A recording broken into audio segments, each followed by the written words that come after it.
Good morning students. अपना topic चल रहा था बीएससी पार्ट फर्स्ट ईयर का, यानी डाइवर्सिटी ऑफ एनिमल के अंदर। उसके अंदर अपन यूनिट नंबर फर्स्ट के अंदर अपन ने चैप्टर देख लिया था पंचजन्य प्रणाली के बारे में, वो अपना कंप्लीट हो गया था।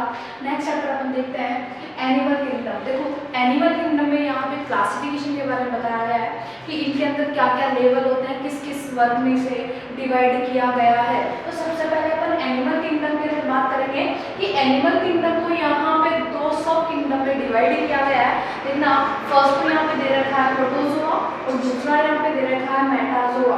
प्रोटोजोआ और मेटाजोआ में डिवाइड किया है। इसी के लेवल पर हम यहाँ पर इनका डिस्क्रिप्शन देखेंगे कि प्रोटोजोआ एनिमल एक्चुअली होते क्या है, मेटाजोअन्स क्या होते हैं, इनके बारे में अपन डिटेल देखेंगे कि इनकी जो स्ट्रक्चर होती है वो कैसे कैसे होती है। यानी कि अलग अलग साइंटिस्ट ने इनके बारे में बताया कि ये जो जैसे प्रोटोजोअन एनिमल है, तो प्रोटोजोअन एनिमल यानी कि जो जंतु जगत है, इस जंतु जगत में इसके क्लासिफिकेशन में इसको रखा गया है कि ये जो होते क्या है। यानी कि कई वैज्ञानिक तो इनको मानते हैं कि ये कैसे हैं, एकॉसिक एनिमल है, लेकिन कई इनको बोलते हैं कि ये एक यूनिसेलुलर एनिमल है। लेकिन एकाएक यानी कि इनको यूनिसेलुलर मानना भी ठीक नहीं है, क्योंकि स्लाइडिंग और स्वान नामक वैज्ञानिकों ने भी बताया था कि धीरे धीरे यानी कि बढ़ते हुए यहाँ पर मॉडिफिकेशंस के दौरान इनमें कैरेक्टर्स में क्या आते हैं, वेरिएशंस आते चले जाते हैं। तो यहाँ पर बात करेंगे कि जंतु जगत का वर्गीकरण करते समय, सबसे पहला विभाजन करते समय हम किसी भी लेवल पर करेंगे तो यहाँ पर कोशिकाओं की संख्या, नंबर ऑफ सेल को देखा जाता है कि नंबर ऑफ सेल के बेस के ऊपर ही हम किसी के कैरेक्टर को डिफाइन कर सकते हैं।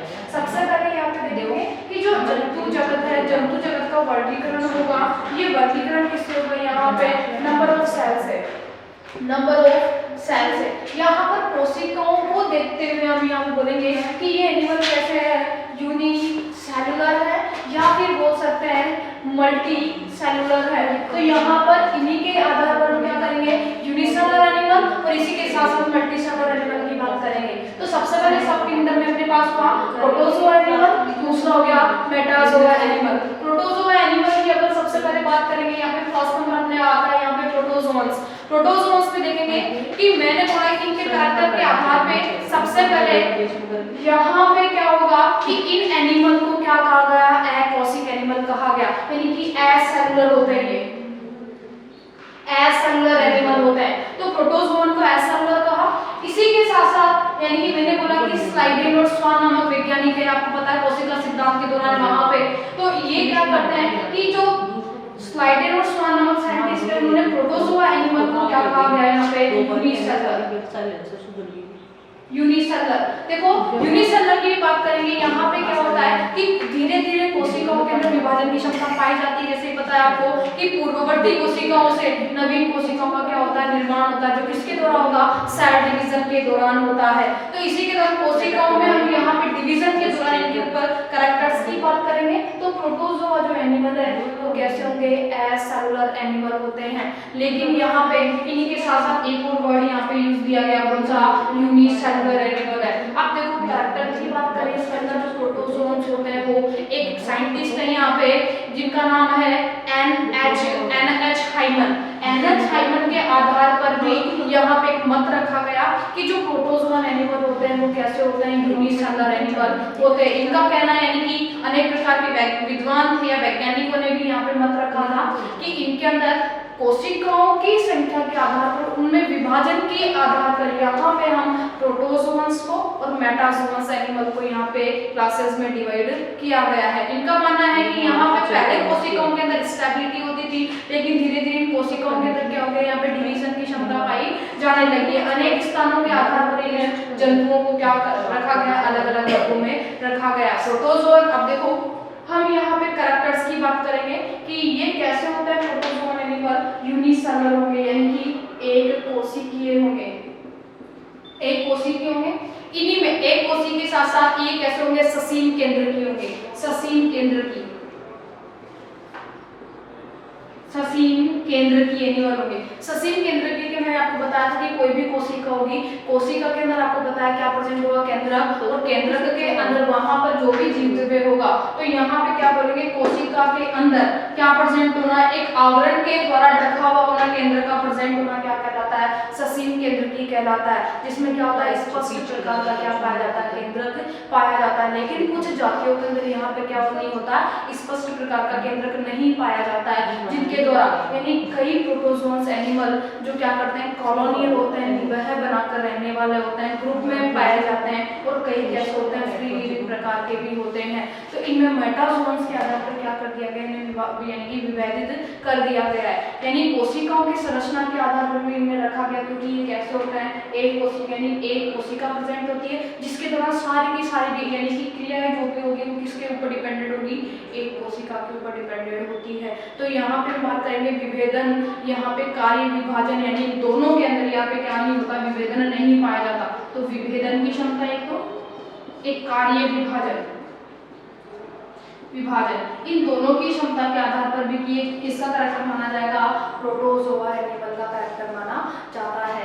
नेक्स्ट अपन बात करते हैं कि जो प्रोटोजोअल एनिमल होते हैं, इन प्रोटोजोअल एनिमल के अंदर क्या होता है, फोटोसिंथेसिस क्रिया के दौरान इनके अंदर क्या नहीं पाया जाता, क्लोरोप्लास्ट का अभाव होता है। कुछ प्रोटोजोन्स यानी कि अधिकांश जो प्रोटोजोन्स एनिमल होते हैं इनके अंदर फोटोसिंथेसिस की क्रिया एब्सेंट होती है, जिसके दौरान इनमें क्या होता है फोटोसिंथेसिस, क्योंकि क्लोरोप्लास्ट के अंदर क्या होता है एब्सेंट होता है। और ये क्या करते हैं, जब क्लोरोप्लास्ट में एब्सेंट होगा तो इसमें क्या होता है कि ये स्वयं कोशिका यानी कि भोजन का निर्माण स्वयं नहीं कर पाते हैं। तो ये कोशिका सिद्धांत के आधार पर इनमें कैरेक्टर हो गया कि फोटोसिंथेसिस क्रिया इनमें क्या होगी, एब्सेंट होगी।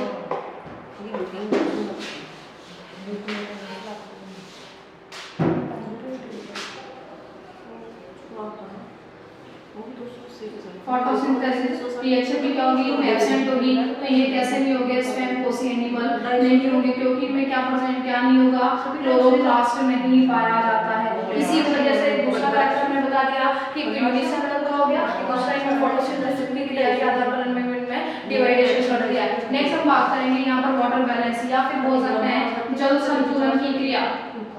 जल संतुलन की क्रिया के लिए यहाँ पे क्या प्रेजेंट होती है, फूड वैक्यूल प्रेजेंट होती है, सॉरी वाटर वैक्यूल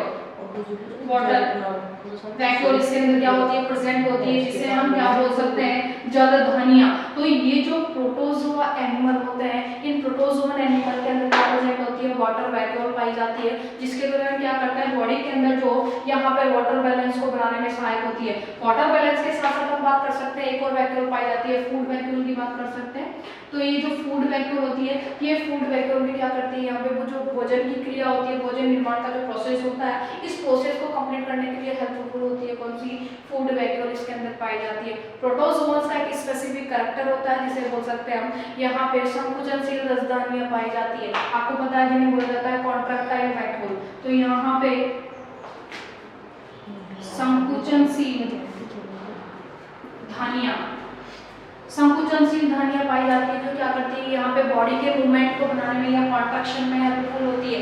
जैसे आपको पता है एग्जांपल दे प्रोटोजोन्स में अमीबा का, तो अमीबा के अंदर क्या प्रेजेंट होती है, यहाँ पे कॉन्ट्रैक्टाइल वैक्यूल पाई जाती है। कॉन्ट्रैक्टाइल वैक्यूल क्या करती है, यहाँ पे कॉन्ट्रैक्शन का कार्य करती है।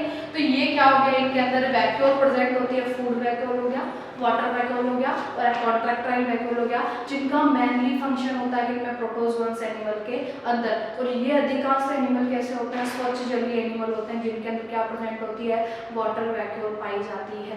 नेक्स्ट हम बात कर सकते हैं कि इनके अंदर, ये कैरेक्टर की बात हुई, इनके अंदर हम बात कर सकते हैं इनके अंदर जो लोकोमोटिव अंग होता है, या फिर क्या बोल सकते हैं गमनांग। ये जो गमनांग होते हैं, इन गमनांगों में हम बात करेंगे कि इनके अंदर जो गमनांग होते हैं वो क्या, प्रोटोजोन्स की बात करेंगे, यहाँ पे क्या प्रेजेंट होंगे, सीरिया पाए जाएंगे, फ्लैजिला प्रेजेंट होते हैं, फ्लैजिला के शूडोपोडिया प्रेजेंट होते हैं। शूडोपोडिया जिन्हें देखो इनको क्या बोलते हैं, पक्षमार्ग कहा जाता है, इनको क्या कहा जाता है, कशार्ग कहा जाता है, और शूडोपोडिया को क्या कहा जाता है, कूटपाद कहा जाता है। और हम बात कर सकते हैं ट्यूबफिट, एक वर्ड आता है ट्यूबफिट। ये ट्यूबफिट किसमें पाए जाते हैं, यहाँ पे तारा मछली में जिन्हें क्या बोल सकते हैं, नालपाद। ये किसमें प्रेजेंट होंगे, तारा मछली में स्टार इसके अंदर पाए जाते हैं। तो ये जो गमनाक होते हैं ये किसमें उपस्थित होते हैं, प्रोटोजोअल एनिमल के अंदर पाए जाते हैं। सबसे पहले मैंने आपको क्या बताया, इसके अंदर यहाँ पे क्या प्रेजेंट होंगे, सीलिया पाए जाएंगे। ये सीलिया किसमें प्रेजेंट होंगे, पैरामीशियम के अंदर। आपको पता है पैरामीशियम जो एनिमल होता है वो कौन सा होता है, प्रोटोजोअल एनिमल है।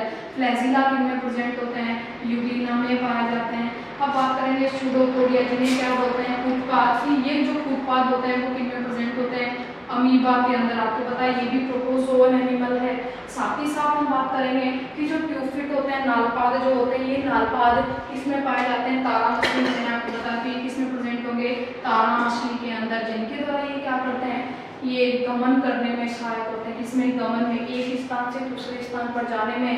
ये जो फ्रेश वाटर एनिमल हो सकते हैं, मरीन वाटर एनिमल्स हो सकते हैं, जिनके द्वारा इनमें क्या होती है, बॉडी के अंदर, बॉडी पर क्या पाए जाते हैं, गमनांक पाए जाते हैं, जो क्या करते हैं, लोकोमोशन में सहायक होते हैं। ये लोकोमोटिव ऑर्गन भी होते हैं। तो यहाँ पे बात हुई हमारी में प्रोटोजोअन्स में, ये कैरेक्टर्स की बात चल रही है। इसी के साथ साथ हम बात करेंगे कि जो प्रोटोजोअल एनिमल होते हैं, इन प्रोटोजोअल एनिमल के अंदर यहाँ पर रिप्रोडक्शन की जो क्रिया होती है, जो जनन की जो क्रिया होती है वो कैसी होती है, आपको पता है कि मुख्यतः एनिमल्स के अंदर बात करेंगे तो सेक्सुअल प्रकार का हो सकता है या एसेक्सुअल प्रकार का हो सकता है। यानी कि गैमेट जब होंगे, मेल गैमेट और फीमेल गैमेट दोनों फ्यूजन करते हैं, वो तो आपको पता है कौन सा हुआ, सेक्सुअल। जबकि यहाँ पे फीमेल गैमेट के दौरान एक क्लोन का फॉर्मेशन होता है, एक डेवलपमेंट होता है, जिसे क्या बोला जाता है, एसेक्सुअल रिप्रोडक्शन कहा जाता है। लेकिन यहाँ पे प्रोटोजोअन्स में हम बात करेंगे तो ये जो प्रोटोजोआ एनिमल है ये कौन सा शो करेंगे, एसेक्सुअल रिप्रोडक्शन।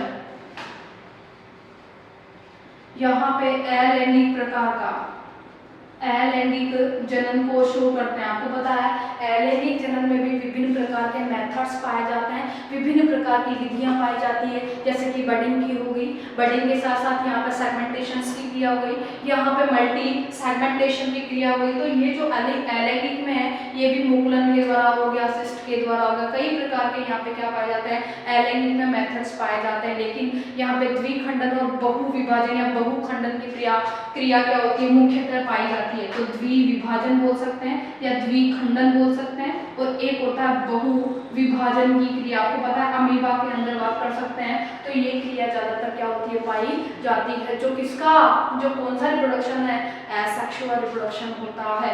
इन्हीं में क्या प्रेजेंट होती है, साथ साथ आपको पता है पुटी की अवस्था होती है, पुटी का एंडिंग में पाई जाती है, जिनके द्वारा भी क्या होता है कि एक नए जीव का निर्माण हो जाता है। कि कोई भी सेल होती है जिसके अंदर साइटोप्लाज्म पाया जा सकता है, केंद्रक पाया जा सकता है, तो साइटोप्लाज्म के साथ साथ न्यूक्लियस की उपस्थिति के दौरान कोशिका के ऊपर एक हार्ड कवर्ड लाइक स्ट्रक्चर पाई जाती है जो सिस्ट कहलाती है, जो क्या करती है, फेवरेबल कंडीशन आने पर, अनुकूल जब परिस्थिति आती है तो फेवरेबल कंडीशन आने पर उसको एक उचित मात्रा में क्या मिलता है, न्यूट्रिशन मिलता है, जिसके दौरान ये क्या होता है, फेवरेबल कंडीशन के दौरान यहाँ पे ये जो सिस्ट होता है इसका, ये कवर्ड वाला पोर्शन होता है, ये रैप्चर्ड हो जाता है, और रैप्चर होने के बाद में जो भी मटेरियल होता है वो बाद में धीरे धीरे डेवलप होकर किसका निर्माण कर लेता है, एक नए जीव का निर्माण कर लेता है। ये सारा का सारा किसमें प्रेजेंट होता है, ये प्रोटोजोअन्स एनिमल की बात अपन ने आज की है। नेक्स्ट अपन यहाँ पे देखो थोड़ा बहुत जानकारी ले लेते हैं मेटाजोअन्स की, तो फिर अपन नेक्स्ट क्लास के अंदर मेटाजोअन्स की बात करेंगे। लेकिन यहाँ पे मैंने जंतुओं में समूह के आधार पर भी अपन नेक्स्ट क्लास में बात करेंगे। लेकिन मैं आपको बता रही हूँ कि प्रोटोजोअन एनिमल के अंदर कैरेक्टर्स की अपनी बात हो गई, क्योंकि छोटा क्वेश्चन आपके आता है या बड़ा क्वेश्चन आता है तो अपन यहाँ पे बोला जाता है कि एनिमल के, जंतुओं के स्तर के आधार पर एनिमल किंगडम को डिफाइन करो। तो यहाँ पे हम बात करेंगे कि सब किंगडम आपको मैंने बताया, यानी दो क्लासेस बताइए, एक तो कौन सा, दो वर्ग बताए कौन सा, एक तो प्रोटोजोआ और एक मेटाजोआ। प्रोटोजोआ में अपन ने डिटेल में बात की है, तो प्रोटोजोआ के अंदर ओनली एक ध्यान रखना, फाइलम कौन सा होता है, पोरीफेरा। इंपॉर्टेंट है, तो अपन क्योंकि ये अपना नेक्स्ट क्लास में जैसे जैसे अपना स्टेप चलता रहेगा उसके अंदर यहाँ पे अपन फाइलम की बात करेंगे, डिटेल में बात करेंगे, क्योंकि जो भी फाइलम आता है उसके पहले स्पेसिफिक या फिर साइलेंट फीचर्स की बात की जाती है। सबसे पहले साइलेंट फीचर्स आते हैं, साइलेंट फीचर्स के बाद में अपन यहाँ पे बात करेंगे जिसमें इनमें क्लासिफिकेशन की, और क्लासिफिकेशन के साथ साथ अपन यहाँ पे बात करेंगे एग्जाम्पल्स की बात करेंगे, तो वो अपना नेक्स्ट क्लास का स्टेप होता है। लेकिन यहाँ पर आज अपन नॉर्मल कैरेक्टर्स की बात कर रहे हैं, तो ये प्रोटोजोन्स का अपना कंप्लीट होता है। अब बात करते हैं अपन इसके बारे में, मेटाजोआ एनिमल के बारे में। देखो जो मेटाजोआ एनिमल है, मेटाजोआ एनिमल देखो, ये तो मैंने आपको ई में बताया था, ये तो कैसे होंगे, एस सेलुलर होंगे या फिर यूनिसेलुलर होंगे। लेकिन जो मेटाजोआ एनिमल है, ध्यान रखना, ये जो मेटाजोआस होते हैं ये तो सारे के सारे कैसे होते हैं, मल्टीसेलुलर, मल्टीसेलुलर एनिमल होते हैं। मल्टीसेलुलर का मतलब इनका जो शरीर होता है वो कोशिकीय स्तर का होता है, और कोशिकीय स्तर के अंदर भी कैसा होगा, बहुकोशिकीय, यानी कि सारी जितनी भी क्रियाएं होगी, यानी कि बॉडी स्ट्रक्चर होगा वो बहुत सारी कोशिकाओं से मिलकर बना होगा, और जितनी भी क्रियाएं बॉडी के अंदर चलेगी तो सभी कोशिकाएं यहाँ पे कंबाइंड होकर यहाँ पे क्या करती है, रोल प्ले करती है। तो यहाँ पे मेटाजोअल एनिमल के अंदर बोलेंगे ये कैसे एनिमल होते हैं, यहाँ पे मल्टीसेलुलर एनिमल होते हैं। मल्टीसेलुलर के बाद में ये इन जंतुओं के अंदर हम यहाँ पे कैरेक्टर्स की बात करेंगे कि आपको अमीबा के बारे में मैंने बताया, तो अमीबा के बारे में ये क्या होता है, यहाँ पे एक कोशिकीय बता दिया था। वैसे ही मेटाजोअल एनिमल के अंदर जितनी भी क्रियाएं होगी, जैसे कि यहाँ पे हमने रेस्पिरेशन की बात करें, एक्सक्रीशन की बात कर लें, यहाँ पे न्यूट्रिशन की बात कर लें, तो यहाँ पे कई प्रकार के यहाँ पे कैरेक्टर्स आएंगे। लोकोमोशन के लिए भी इनके अंदर कोई ना कोई यहाँ पे ऑर्गन पाया जाएगा। तो देखो सबसे पहले यहाँ पे ब्रांच की बात करते हैं। ये मेटाजोअल एनिमल कैसे होता है, पैराजोआ प्रकार के और यूमेटाजोआ प्रकार के, ये दो इनकी शाखाएं होती है। ध्यान रखना, एक तो होती है पैराजोआ और दूसरी होती है यूमेटाजोआ। देखो पैराजोआ के अंदर भी हम बात करेंगे, पैराजोआ कौन से होते हैं, पोरीफेरा। पैराजोआ के अंदर ओनली एक ध्यान रखना कौन सा आता है, पोरीफेरा, जिन्हें क्या कहा जाता है, स्पंज कहा जाता है, क्योंकि इनकी बॉडी के ऊपर क्या प्रेजेंट होते हैं, छोटे छोटे सेगमेंट्स पाए जाते हैं जिन्हें ओस्टिया कहा जाता है। तो इनमें कौन रखे जाते हैं, स्पंज रखे जाते हैं, जो किसमें रखे गए हैं, पोरीफेरा के अंदर। तो यहाँ पे हम बात करेंगे यूमेटाजोआ, इसकी एक ग्रेड आती है। तो ग्रेड में कौन कौन से आते हैं, एक तो रेडिएटा, देखो यहाँ पे रेडिएटा और बाइलेटरिया, ये एक प्रकार का सेगमेंटेशन होता है, जैसे क्लीवेज में अपन देखते हैं। तो ये क्या है, यहाँ पे एक ग्रेड है जो कैसी है, दो प्रकार की, यहाँ पे रेडिएटर एनिमल होते हैं, एक बाइलेटरिया। यहाँ पे सेगमेंटेशन के दौरान पता करते हैं कि इनमें सिमेट्री कैसी पाई जा रही है। जैसे कि आपने ध्यान पता होगा, सिमेट्री किसे कहेंगे, एक काल्पनिक रेखा जो किसी भी जंतु को, एक लंबवत काल्पनिक रेखा जो अनुप्रस्थ भी हो सकती है, तो वो क्या करती है, किसी भी एनिमल को दो इक्वली पार्ट्स में डिवाइड कर दे या अनइक्वली पार्ट्स में डिवाइड कर दे, तो वो कौन सी होती है, सिमेट्रिकल होती है। लेकिन यहाँ पे ग्रेड के बेस पे अपन देखें तो कौन सी होती है, तो रेडिएटा होती है, एक कौन सी होती है, बाइलेटरिया होती है। रेडिएटा के अंदर तो हम फाइलम रखेंगे यहाँ पे कौन सा, निडेरिया। आपको पता है निडेरिया सबसे छोटा होता है, इसी के साथ साथ एक और होता है टीनोफोरा, ये इसमें रखे जाते हैं, जबकि बाइलेटरिया इंपॉर्टेंट होता है, ये इतना इंपॉर्टेंट नहीं है। बेसिकली इसका नॉलेज देखा जाता है, लेकिन बाइलेटरिया की डिटेल देखी जाती है, जिसमें क्या होती है, सब ग्रेड्स पाई जाती है, एसिलोमेट, सूडोसिलोमेट और सिलोमेट प्रकार का। तो आज अपन यहीं तक देखेंगे। Okay, thank you.